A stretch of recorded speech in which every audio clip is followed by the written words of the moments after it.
Bu il Azərbaycan idmanı üçün uğurlu olduğunu düşünürəm. Medal sayında rekordlarımız oldu. Bunu jurnalistlərə açıqlamasında Gənclər və İdman naziri Fərid Qayıbov deyib. Nazir ölkəmizdə bir sıra beynəlxalq yarışların keçirildiyini də bildirib.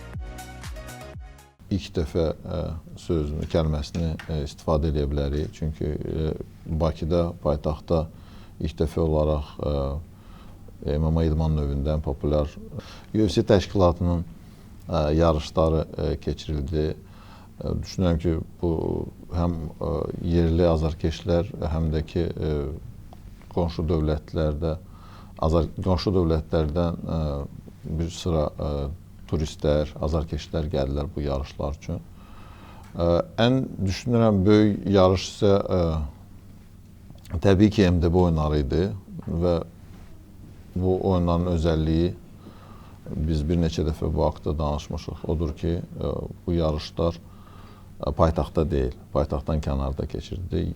Daha doğrusu Azərbaycanın 7 şəhərində, digər şəhərlərində.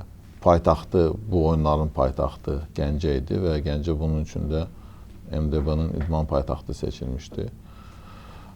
Və bir neçə həm açılış mərasimi, həm bağlanış mərasimi Gəncədə keçirildi və bir neçə idman növləri üzrə yarışlar.